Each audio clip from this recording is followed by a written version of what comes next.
la mission le RDC n'a pas une mbote encore une fois na banso bazali na parti est mboka na biso République démocratique du Congo ba victime ba viol ya ba assassinat to ba crime na ba génocide ndenge na ndenge oyo ba congolais bazali victime nango uta 2 décennies et demi uta to mbaka ba ndeko to bengi na komba afde lokola ba libérateur mais le batikela biso ngambo oyo bomisa pe ezali ko continuer ko bomisa mboka na biso République démocratique du Congo yango biso ba otolataki kazaka ya ko s'engager plutôt pour na intérêt au monde de la République démocratique du Congo jusqu'à ce que la libérer totalement dans problème où il y a occupation 20 mai 1967 20 mai 2022 jour après jour finalement le Congo démocratique les aux allés au Kanissa tu peux comme Agnola moi histoire histoire politique en République démocratique du Congo c'est puis Mobutu fort afandisa kimboka oyo unité nationale pas afandisa kimboka oyo du côté sécurité pays mon côté et ozaki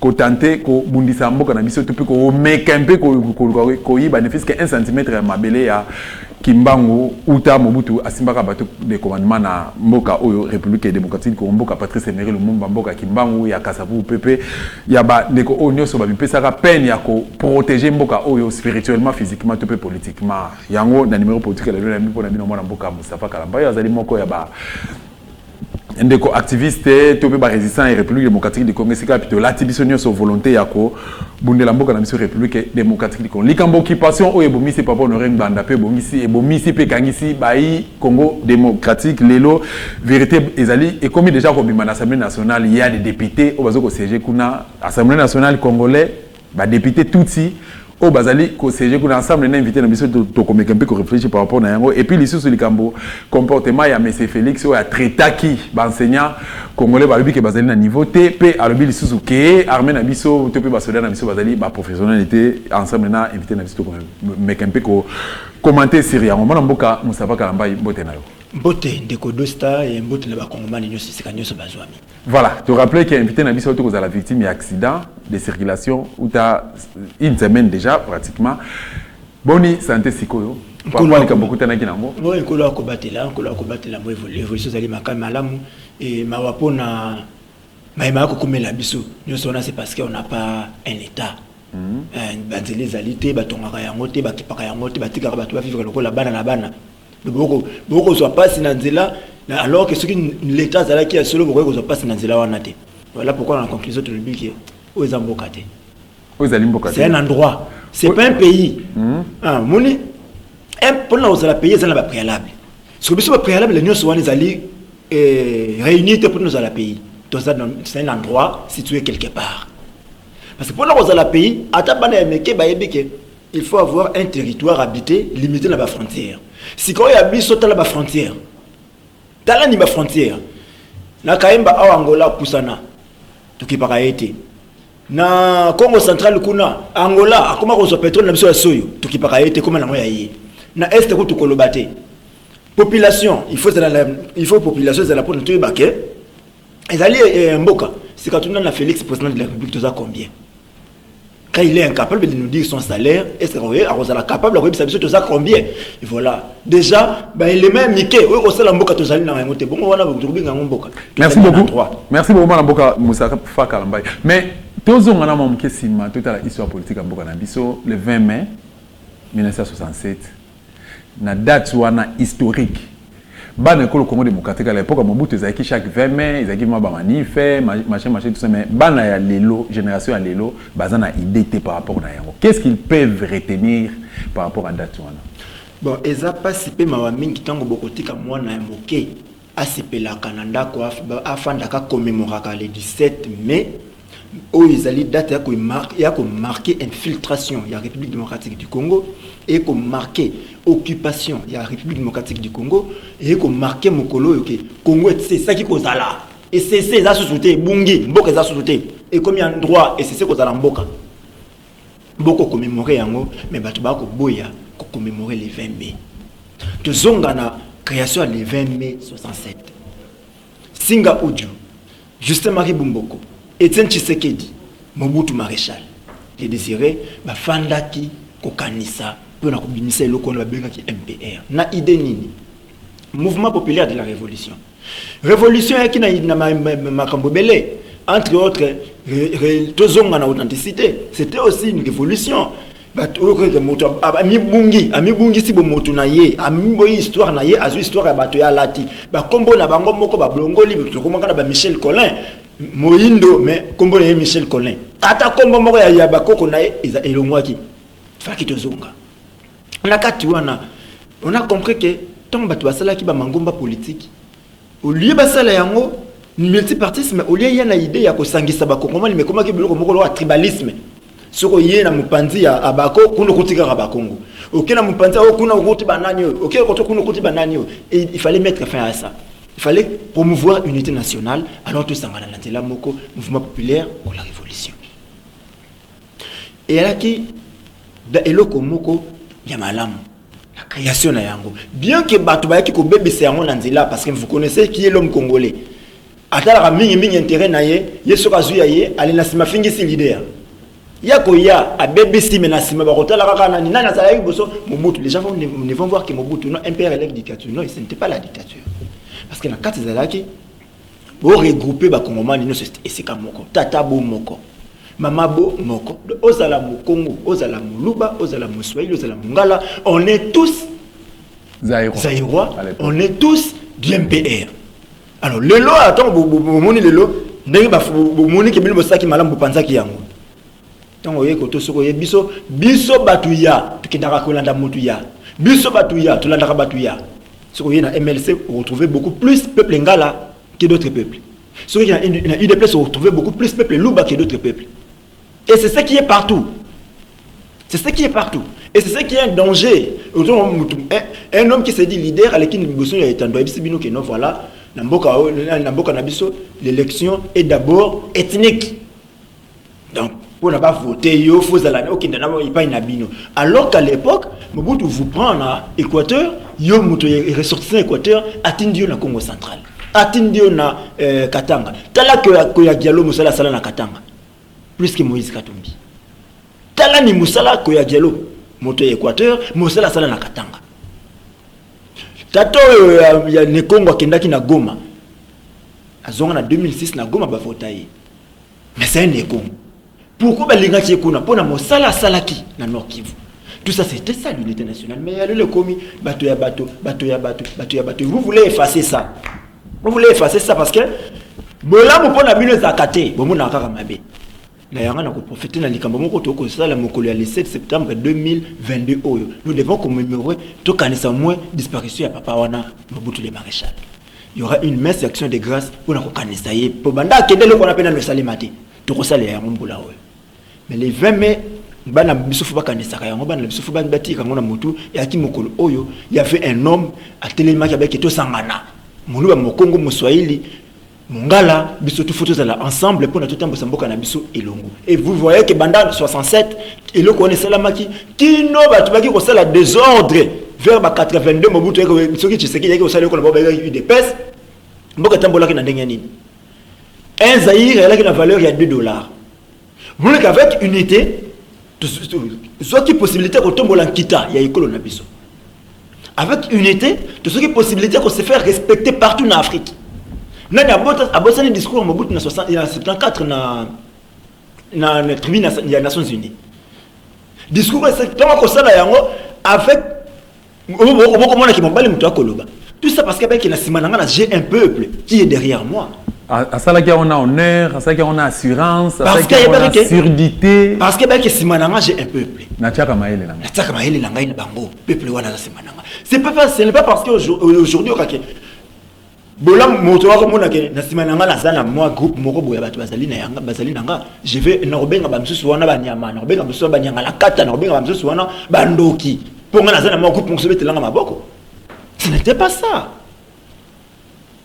Le 20 mai 67, c'est une date autorisée. Nous avons 30 juin. Nous avons 20 mai. Il faut tout le monde le 24 novembre. Donc, on appelle le 24 novembre. Parce qu'après l'indépendance, les politiciens amenaient les pays.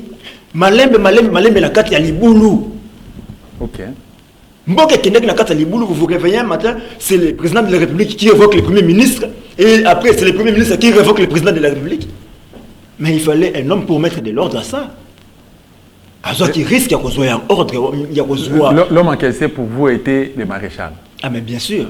Voilà, merci beaucoup mon Mboka Moustapha Kalamba Itolobi le 20 mai 1967 ezaki année oyo topé date oyo et a création et un mouvement populaire de la révolution ici quand puis Mobutu yaki na conception à unité nationale yaki na conception ya kosangisa ba congolais bazala liboke moko tatabo moko mamabo moko ekolobo moko ezaki initiative moko malamu ataba biso oyo tozalaka tete makambo ne sema kito kokuta yango vraiment.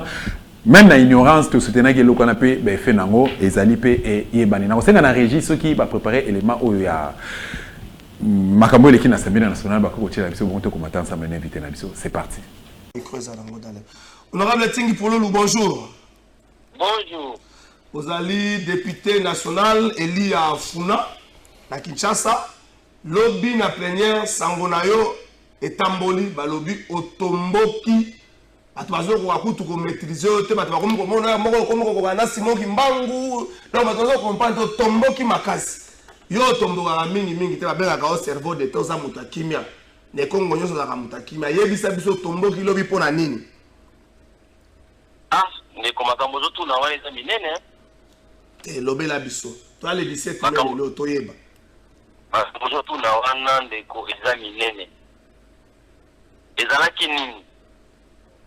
On a possible qui déjà les cambons, on a expliqué bien. Lobby, tous à la Kina, plénière. Plénière, de comme boy. Tout ça là qui loi mi balé.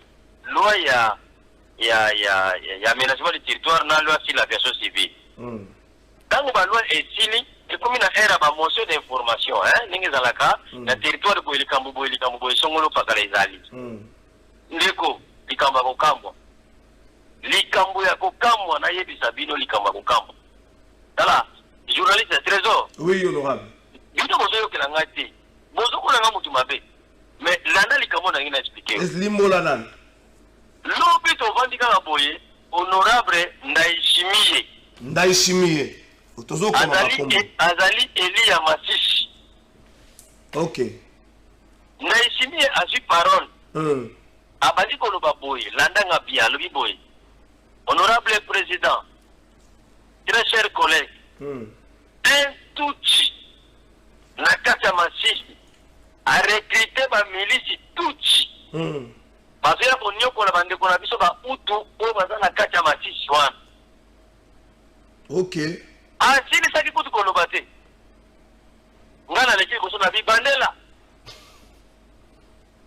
Moutango Danan, Moutango pas un député. Donc, un tous s'y a recruté, bah tous pour la refaire du mal à Naba Outou. Ok. Et tout y a un député. Mais attends, il comboté. La nanga bien. Attends, il comboté. Et mon gars, le lobby, Bandela Magambo, le gars, Azali député. Azali député, Azali député. Oh. Papa. Là, je dois regarder boy.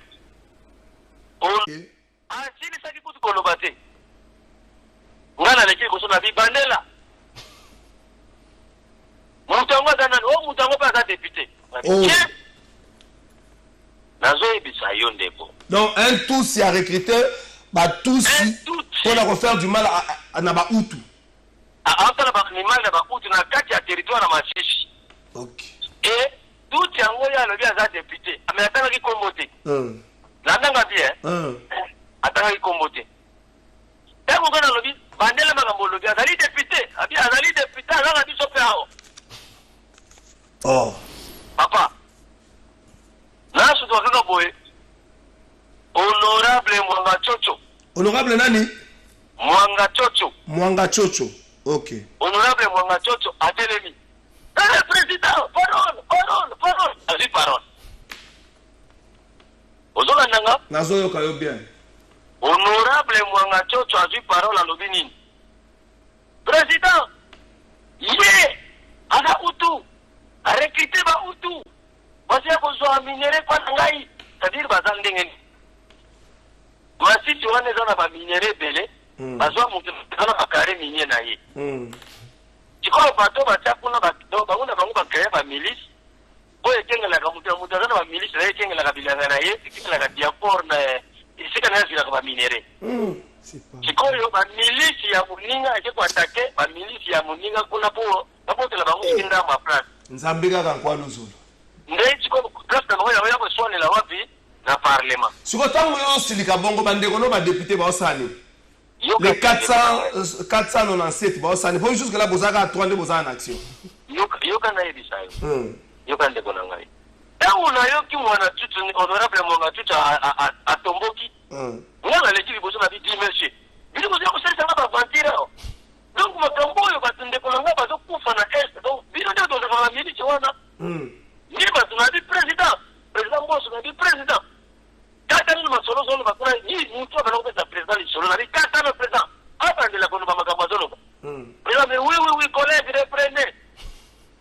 Tango kadiko lo yende yesko yo mwanga tutu alabike na isimile yende na ba rebele azale na ba mieli baki kwa take ba linga ko de l'efes national ka azo ba mineri na yi. Donc bazo fundana na lingwala.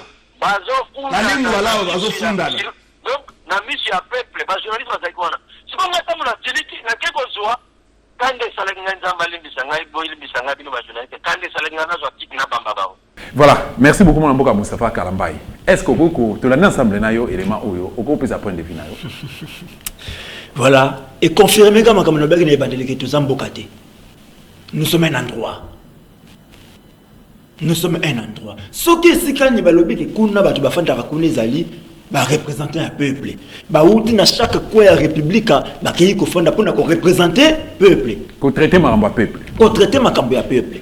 Ko so le kola ba ko tuna peuple na moto mutuna te ba ti ya bato peuple apesa ki mongongo atuna ya lo banini na likambo tali peuple. Boyo ko ta bato ngo banani. Bazana bango bato ti Rwandais. Faut ko bakisaka Rwandais. OK. Ba utana bango Rwanda. Alekaki na ye tellement que frontière sakana ngote. Un endroit situé quelque part, tu vas les candengnes balingi, bah côté candengnes balingi, bah côté tu vas représenter peuple. Mais il représente quel peuple?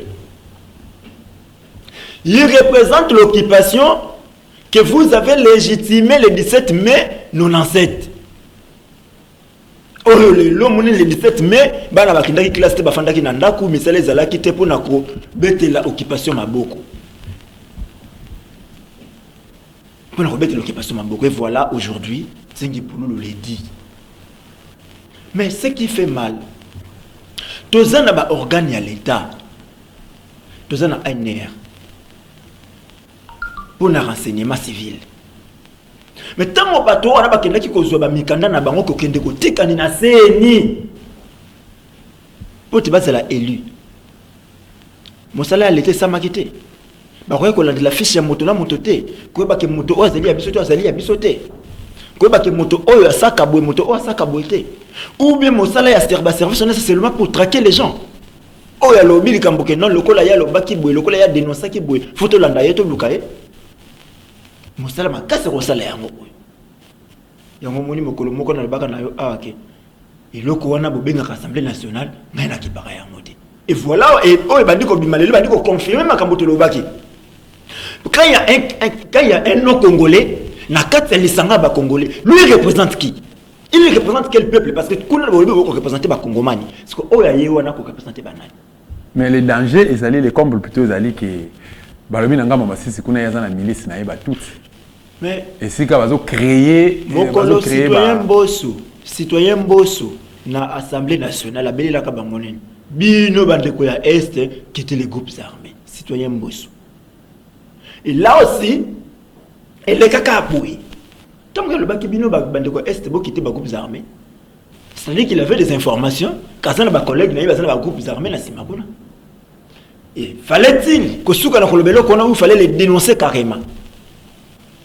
Ndeko tel yo allé la makapa groupes armés bima. Montre que na bandeko bazana ngambu wana ya kivu bakoye bake. Oh on a tout ça ça moto na bisoté. Et il est bien de dire que les gens moto moko mais il faut bebo benga nyama na kombo na ye ke o ngulu o ntaba boni boyebi bango boko kutanga ka bango na kombo te Ce que vous avez beaucoup autant à y comboté. Il y a les services, il y a l'État, ils allaient voir. Vous payez les services à l'État, ils ont ma mais. Ou bien, toi qui es autant rare à institution de l'éclat. Toi qui es autant à institution de l'éclat, bisika que papa honoré Ngwanda Koma qui a les bina eko bomba na kata moté ma komi botanga. Ou bien tout un crime organisé. Vous avez tout dit. Tout un crime organisé. Tout un institution de l'éclat. Là, ça montre que les services à renseignement, un moment comme que mon salaire n'y a pas de salaka. Bako asuko sala moté, bako mina bango ko traquer batu. Pour ce que ça lui a eu rapport à yenango yango yo. Mais résultat après. On a tombé la documentaire moko. Bisikani honoré Mwanda Koloba. La Koutani na général Mayele. Na lobby na yeki en tout cas cette fois-ci avec tout ce que vous avez fait, la Kanisa beaucoup repoussé rébellion. Le général Aseki naé à lobby est-ce qu'il y a solo pena makambolo tambolo nango ezali ya solo. Donc moi que na général na chargé renseignement ba ko balilo ba mon côté. C'est qu'il y a un problème. Il y a un problème. Il y a un problème. Est-ce que cause à la c'est le cas aujourd'hui dans contexte il y a l'élo na RD. Avec ce qu'on est en train de vivre, on comprend que na mo aye la mokenza ba pesa biso. Kotala ni maïma koleka. Bato basa la carte service de sécurité on a je l'ai dit toujours. Même bato basa na armée la biso. Moi na yebeke bato malamu baza encore. Bato basa na posa ko sa musala pour na mboka baza. Mais ils sont empêchés. Il y a au sala musala on a comme il faut. Comme preuve, nous avons honoré Ngwanda. Là, voilà des exemples de coût de vie. Sur autant d'institution de glace, sur autant de crime organisé, on va comprendre que l'homme a comment il a souka à dénoncer que Makambo n'a pas que le rapport. Bah bloc nous sommes comme ministre n'a souka pépé à son âme. Na lobaka loko bonatel année, na bimisa ka document bonatel année, na salaka rapport bonatel année. Tous ces rapports on est produits à gagner. Parce que lui a quoi agir té. A reçuka na bimisa rapport. Ba quoi agir. Bateau y a PC rapport. La politique. Et la volonté politique n'y avait pas. Et bah agir pété. Et qui nous est même mboka na suka. Est-ce que l'élo mon mboka Moustapha Kalamba par rapport à la situation et à l'occupation mboka na biso. Tu peux charger la politique à l'élo. Classe politique à l'élo. Tu peux charger bon. Tu traiter bon des complices, des collabos ou bien des mous.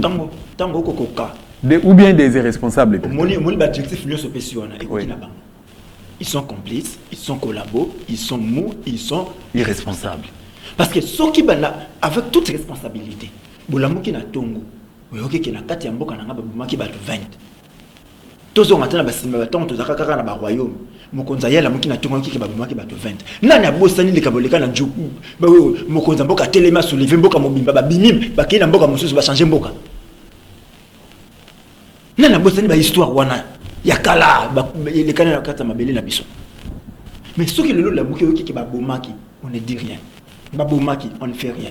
Babomaki, je préfère voyager. Babomaki, je préfère voyager. Vous voulez que tout le banine. C'est un silence complice. Un silence complice. Et aussi nous essayons ce qu'on essaye aussi mais qu'est-ce qu'on doit faire? Tout qui est qu'on a un affront, tout qui est qu'on a attaque. Parce qu'on a essayé de défendre Simbité. Mais tout qui est attaque, et on reste à la meilleure défense. Pourquoi seulement Rwanda faut qu'on t'aura pas n'abisso? Bisous de Rwanda une personne à Rwanda té. Un bon matin, Rwanda peut la mouke que non, armée congolaise et Kotaki la minute au Gizen ni ba faire des bafandiwana. Mais déjà Félix c'est ça l'accès qui volonté politique qui a imposé état de siège dans la partie Istanbul en Abisso et cause a peu point de départ. C'est cet état de l'état de siège on avait dit que Nandenge Salamaki c'était mal réfléchi. Il s'agit encore une erreur grave et Salamaki. Et voilà aujourd'hui, le résultat s'allie. Il y a que l'état de siège est échoué lamentablement. Pourquoi? Parce que ça qui décrété de la manière moko et singela quitté. La tala ni bandeko ba pesa ki musala na Nord Kivu, général wana Nord Kivu.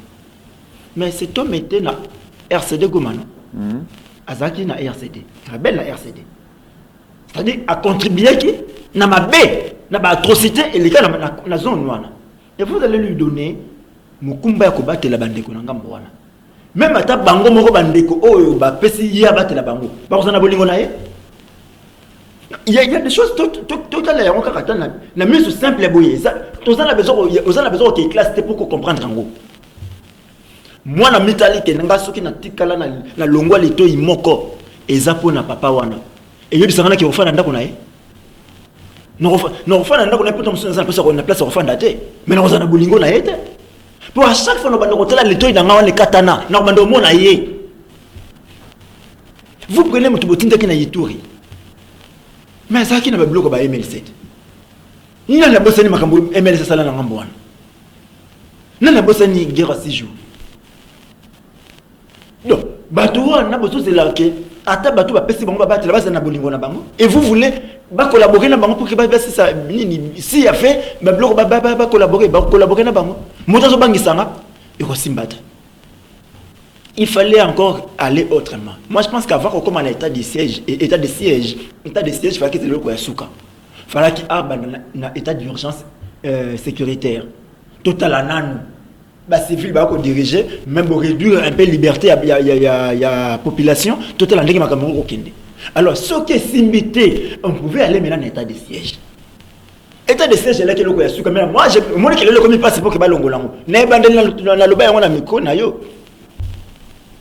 Na ebandeli tobake eloko oyo soki esimbité et okoma passe pour na minute so bolongo la botiani po eloko ya suka yango wana so esimbité botiani voilà alors qu'on devrait aller encore kobanda ba démarche mususu avant qu'on commence à état de siège mais na place ya ko critiquer c'est limité kaka na ko critiquer moi mboka Mustafa topé ko critiquer Félix et Topena les fameux états de siège au commis peut proposer parce que ça fait partie il y a un intérêt il y a bison mo na s'il faut parler de ma proposition nous allons conseiller ko pesa na Félix c'était comment ça nga Félix a traité déjà ndoki abenganga déjà nyanga lakata abenganga déjà kombantaba je n'ai aucun conseil à lui donner je constate son échec et à travers son échec les Congolais auront les devoirs sacrés de lui chasser par des voies électorales en 2023. C'est fini. Accueilli. Moi, Congolais, il y a une élection. Mon côté, on peut se voir à Robengana, là, on quitte. Parce que ça, déjà, il y a Yokaka. C'est un rapport, il y a Bordep. Il a plus de 1000 conseillers, après ça, foutre un bon pour la Moussalanga, après ça, il est tout le monde, on a pourquoi échouer. Pourtant, on peut se faire un peu de ce que Bolobi n'a que ah, au Salim Abe, Abengi Ondoki. Ce que Bolobi n'a que ah, au Salim Abe, Bozaba Kompantaba. Vous voulez qu'on continue encore à dire, on ne va plus dire, on observe. Mais ce qui fait mal, c'est qu'on a besoin de Bazokoufa. Pas si on a besoin d'aller loin. Toujours par rapport à... Ce qui est Rwanda de Bakoufa, on a bon matin, midi, soir, mais Baza bande on a biso peka parce que bala makila rouge le kola biso yozo célébrer na malheur à moninga. Ce qui Rwanda a kinde qu'on a biso ya bien. Ndabo marabiso ndenga bo marabiso te. C'est chaque jour que les Rwandais entrent et puis ils nous tuent. Félix a passé par moi or, croyant qu'il y a barotika. Il continue. À ceux qui ont été, Félix a passé par moi or, on va se réclamer par Kavirunga. Vous lisez même des rapports internationaux, les lots, on dit qu'on soit par Kavirunga, et on dit que c'est en Rwanda. Il y a une grande chaîne française, et c'est là qu'il y a le Kouana. Et par Kavirunga, situé en Rwanda. Et Bissopéwa, silence radio, hein. Même le gouvernement congolais, même votre fameux ministre de la communication, Patrick Gendre Mouzitou. Silence radio. Mais ils attendent. Soutenir récupérer mon commis à Bino. Là, pour la communication, l'État y a communiqué. Mais ils sont sérieux. On vous prend le pays. On vous prend le pays. Silence. Mais Ndeko Moustapha, on m'a bloqué. J'ai suivi une fois. Rwanda ba kana chaîne na bango moko boy. Ezana ba na satellite. Oui. En suivant beaucoup landa ba débat et ba journaliste. Ba ko tia na mitu ya peuple rwandais. Que mboka na bango et poussa na tina kino na kuchu. Là ils allaient solo te ngamoko na landi. Même et pas na biso les journalistes bah la télévision bah ça les cercle musala bango zali ko kumisaka ou a komisi Félix ou a komisi Kabila ou a komisi Félix ou a komisi Fayulu ou a komisi Matata et ils appellent ça la presse. Bah journaliste ba comment na bango ba pandi sango ya ba kombo ya bato mais des questions sérieuses bah ça rassure kunate. et le quoi on a dit ezali les quitter à journaliste danger nini au RDC eko courir ceux qui par rapport à discours à bandeko parce que ngapi na sina landi il y a je crois une année passée et les cambozo va peine tanga on a ouvrage moko boye danger nini RDC eko courir avec de tels discours n'a pas ba voisin ba rwandais ça fait une année bazo lesaka bato eloko moko ba otia kamona mitu ya bato quelque mboka na biso kenda tikuna bana ba robota ma ba okola na esprit wana kimboka na biso kenda tikuna c'est-à-dire bato na ba boto la biso mboka mosala bana na ko za nini tout ke ko boto la mboka na biso c'est ça les dangers nous courons la balkanisation du pays l'annexion d'une grande partie de notre pays au Rwanda. Et gouvernement congolais garde des founis nazotia. Mesures préventives nini oye azokotia na. Quand se le disent, tout le baté que information na bazana ngote ba service ezali. Garde des founis nini au gouvernement congolais atie pour contrecarrer un jour, même 50 ans ou 100 ans plus tard. Et le connaît c'est concrétisé que. Bon, sous Nathalie na moni ya ngote mais ba garde fou nga na moni ya bango ba longolinde ba zunde ba borne ba poussi. Pour moi, il Uganda, c'est l'anzela qui nous a cassindi. Maintenant, on compte à Bimaka dans le Lingi. Bon, Rwanda paix, Bisaki, Nan en Balio Kagame, rien au ton épée, Banda Kunae, rien au ton Banda Kunae, mon épée, ça qui était. Donc, comme il peut confirmer que notre Lingi Makambo Batona Bazoloba. Félix Kekokotana, communauté des États de l'Afrique de l'Est. À Kekokotana, État de l'Afrique de l'Est. Bisika kani batu Afrique de l'Est on a ba ngaba boto la bisomboka yake ko sangana siko na bango na souci ni na souci ko confirmer pour ça batu wana parce que tango Museveni azumo maloba lobike bango ba ko poussa na kino na Bunia Rwanda ko poussa na kino na Rutshuru et le bami na miso Félix Tshisekedi aucune réaction ni à président de la République ni à la diplomate congolais aucune réaction qui ko ratifié alors que Rwanda a refusé ko kota na SADC pour agresser le Congo na éviter la ngonga o biso to kota na biloko na Afrique ya Afrique orientale batu Afrique australe ba misantara ndenge nini Cyril Ramaphosa bimanani pour ya boyaki ko ya Rwanda pour te Rwanda a agresser le Congo mais Congo yema ke bisika Rwanda za. Vous comprenez ça, tout ça? Merci beaucoup, mon ami Moustapha Kalamba. Dans le profil, il y a des militaires RDCiens, les lots. Aux hommes, on a baza, bateau bazali, nabolima mboka. Aux hommes, on a baza, bateau balinga msala na bango. Aux hommes, on a bateau bazali, quand même mieux payé, peut assister, encadrer dans le gouvernement RDCien. Tous les hommes, on a bateau oyo, baza ba irresponsable ou ba complice, ya malheur, ya mboka oyo. Comment dirais-je, en rapport plutôt avec les discours de M. Félix. C'est ce que nous avons traître. Donc, voilà, en grosso modo, traître. Ils ont participé mawa. Ils ont participé mawa. Mon konzalo ba makambo ya bongo ko traiter ma militaire na biso ba complice ya bitumba. Ceux qui n'ont pas salaire ya moké. Ceux qui pesingai sa kombi moko ya fufu lingi na lamba fufu na nzunga ma famille. Tant que pesinga sa kombi ya fufu. Kasi quantité ya mai ya fufu quantité ya mai te. Quantité ya fufu quantité ya mai. Na kosa ko boni. Nous ne sommes pas motivés. Là na kosangisa na discours c'est là qui va enseignant. Non, c'est là qui va militaire. Vous voulez qu'on rende quel service alors qu'on n'est pas motivé? Quand Félix aye na télé na itando batuni na ba panzi sambo. Motuye ali futi na yo eza combien? Alobi sincèrement na yebité. Bobi pona ni na baka sincèrement yebité. Pour aboyi ko scandaliser batu bayo ka li futi na ye. Est-ce que réellement pas yebi amoté? Na yebité na benga monini. Non, faut une réponse à repérer ça batu ba olanda ba. Motuye ba li futi na ye te yo salaka. O vivra ndenge nini? Yo eloko ali biso to mutasu musala ayebaka ke ba kufuta nga autant ayela akena ndako yebisi mwasi na ye.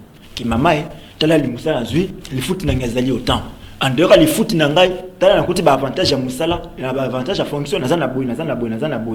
Alors tala to ko vivre car na boy. Nde mama ko yeba ke li futi to ko ndosa na ngoboy. Ba avantage ya musala to ko sa na ngoboy. Nde ko sala biso to yiba mbongo mboka te. Sika tango ngana bina yebi li futi na ngate bona saka musala ndenge ni. Voilà parce que c'est belé ma casse. On est incapable de le dire. Mais tout Congolais de bonne foi, après qu'il y ait un salaire à Kabila, il y a un salaire à Félix. Parce que Kabila a 680 000. 85. Chaque mois. Voilà, c'est ça, 85 000 chaque mois. Or, ils ont représenté... 1000 francs congolais ou comment? Au dollar. Okay. Oh, bon, on va se faire franc. France a rapport à Bissot. Bon, on va se faire dollar. Or, Kabila a 30%, il y a salaire, il y a Félix. C'est quoi? Bah, tu vas ça la mathématique. C'est-à-dire que Félix a avoir un million. Mais des millions. Mais Bissot, tu as tout le lobby, Bango Moko. C'est là il y a la boule des acquis à ministère des Finances. Il y a des négociations qui sont bon bimarade. Mon logistique a réclamé que Félix est en 2 mois de retard à salaire. Bissot, tu sais ce qu'il y a. Mais est-ce que Zana qui Augustin Kabouya d'abord Aza secrétaire général il y a parti. Azana ba fonction mon côté na kati ya mboka officiel. Mais est-ce que Zalé qui n'est na yé a réclamer salaire à Félix? Félix n'a pas un cabinet? Bon, cacophonie. Cacophonie. Mais les gens étaient surpris dans le pouvoir. Bah éviter ba osani ni yango moni ba obunda bango na bango et là biso to tala bango ba bundaka ba bete na pa usu ba kufi kaka pa bango ba obundela na ndeko biso to poto kunda bango là to kota makambo na bango te et ba bunda na ka bongo mais kota la militaire congolais kota la état naïe kota la façon à vivaka j'ai encore la vidéo il y a Félix takuye mo kazo dénoncer façon ba militaire congolais ba vivaka j'ai sa vidéo bisika kanya lobaki que les militaires ne sont pas continue dans le front. Ba na mbongo malonga te, bazana ita malamu te, ba na bango, ba ko bimaka, ba ko salaka kindumba na balabala, pour être batata na bango, ba ko futa malamu te. Et il avait même demandé. Na ba militaire congolais, ba on a mindu ki na bango na elonga population, c'est-à-dire atika ko boto la ni population bongo, atika ko yiba ni population bongo, ata les yango na ba dirigeant. C'est la même chose qu'on peut demander encore aux militaires congolais les lo. Ba on la mindu ki na bango na muto ba kongomani. Aboto la ni kongomani te, ata les yango na ba dirigeant, les choses vont changer d'elles-mêmes. Ces militaires ne sont pas motivés. Les enseignants n'en parlons pas. Et Bolini ba sa musalani. Les mêmes enseignants qui ont matière sont les mêmes enseignants qui ont au moins si na Zouaka après sa bourse à benga rasoki excellence ba kida rotanga liba ndamboka. Et ce sont les mêmes enfants, les mêmes élèves wana bana na ka batangi na ba enseignants bazana matière te ne ba kindaka ko exceller na ba université minene au moins si na tinda bango. Maintenant tout se dire les vérités.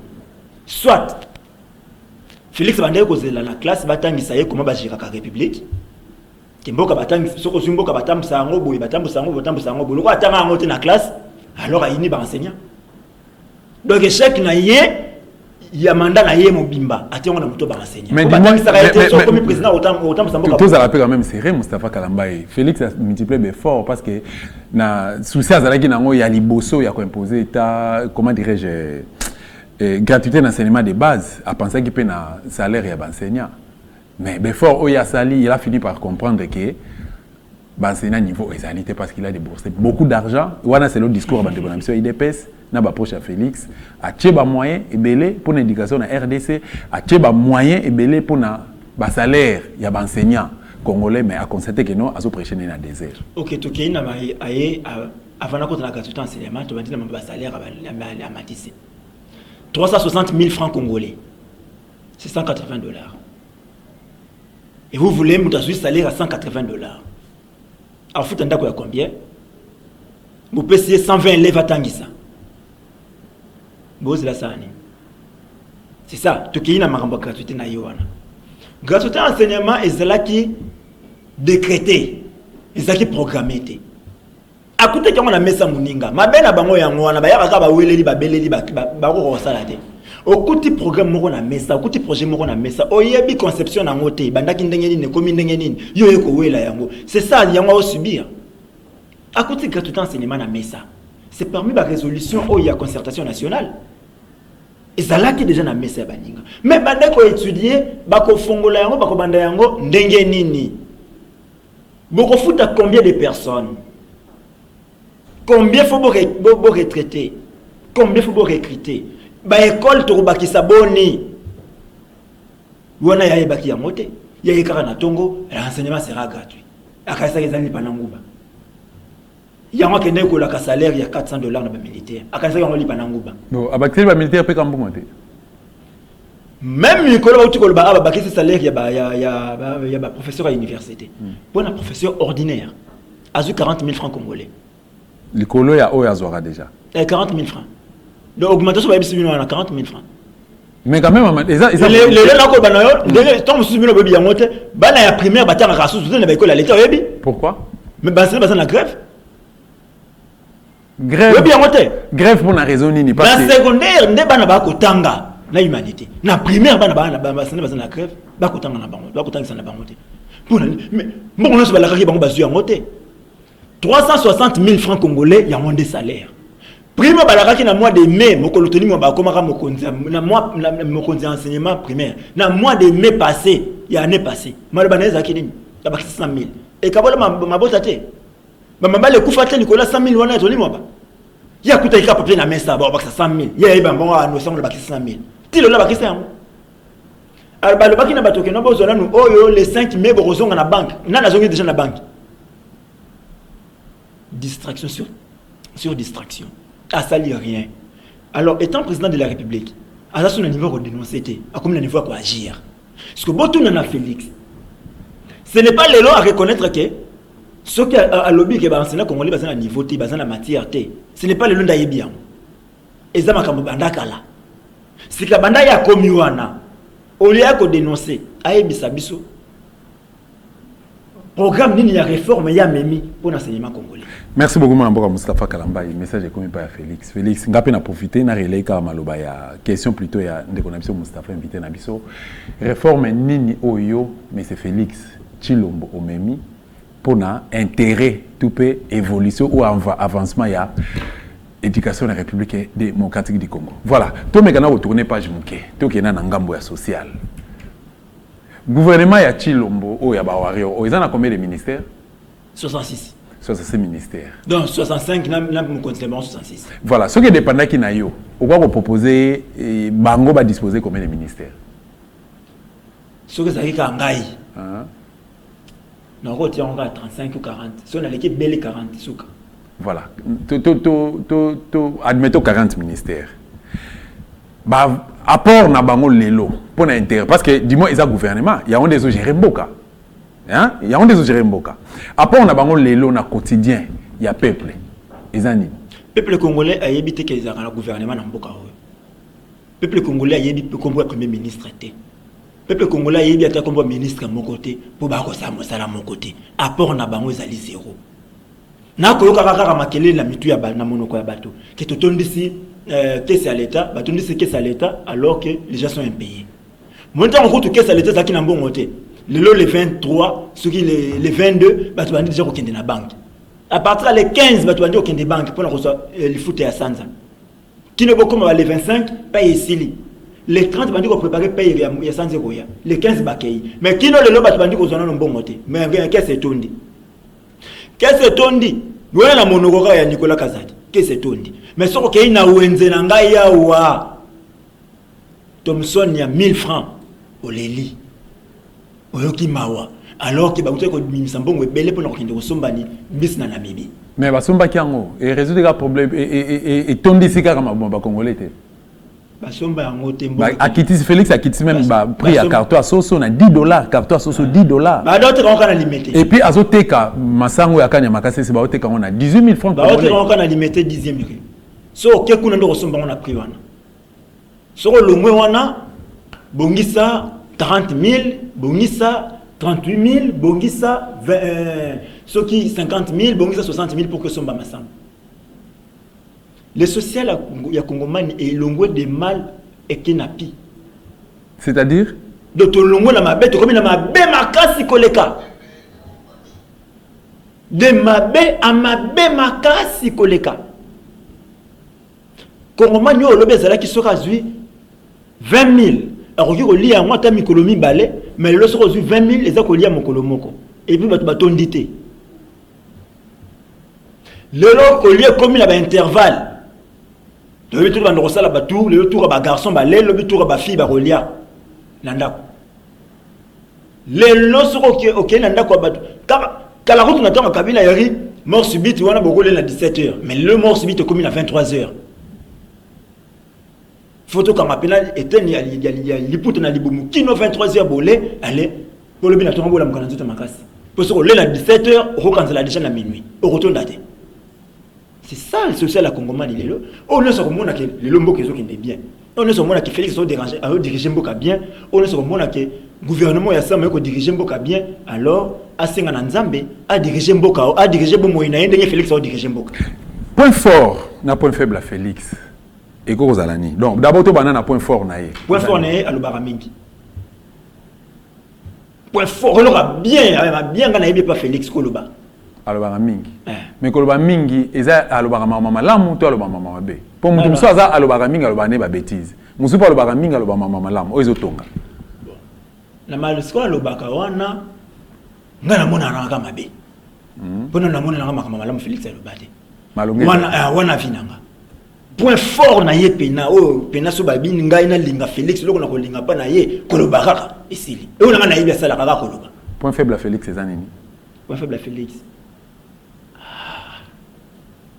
bon wana mtoko ibango Denise nani moi c'est nae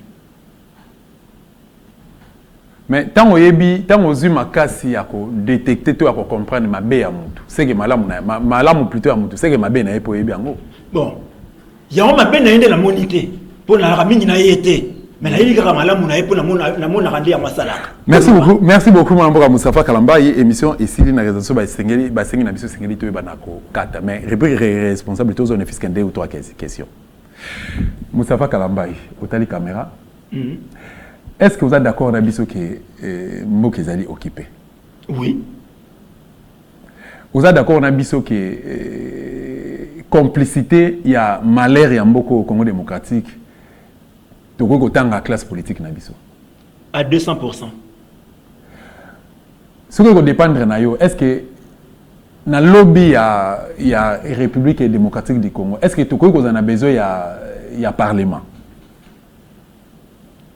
en tout cas il faut peut-être un parlement populaire qui oyona bango babi ke bazana batuti na kati vous êtes d'accord na biso que Félix a échoué lamentablement dans Somalie l'état congolais il faut que le Cameroun soit pas échec de faut que le Cameroun il est échec Félix a traité l'enseignant à RDC et qui est basé à niveau T. Donc, na Chiluba, toko traitant de Chijingi. Donc, a traité Bizengi. Azan a raison ou a tort? A tort parce que Azaki n'a capacité de la ce diplôme en 2018. Tout ça qui est incapable. Il y a Romoni Sanaba Kongomani Moussou qui est la diplôme à Félix Yango. Ce que la question qui est biso, tu crois comment la cause à la mesure. Azan n'a raison pour être parcours na ye moko za douteux bato basala ki ba recherche bisika leka babaki na biso ka leka rakunate abongo seko et monsieur Simon Mboka Moustapha Kalamba to peso merci de répondre à rendez-vous na biso matondo mingi te kolos voilà na premier que comme na Moustapha Kalamba yazali moko activiste pour démocratie et République démocratique du Congo ensemble nous échanger par rapport à sujet d'actualité et c'est là Mboka na biso zali ko kende vraiment na déclin c'est là plutôt traiter problème et occupation dénonciation tout que l'Assemblée nationale il y a occupation problème les autres est Mboka na biso comportement regrettable ou macabre il y a la personne que vous autres là vous appelez président de la République mais c'est Antoine Félix Chilombo. Merci beaucoup une équipe technique qui a accompagné. Merci à MCB, à Bruno Nzinga. Toutes les émissions et pas à la République démocratique du Congo. Tout le temps, nous avons l'occasion de Ingeta.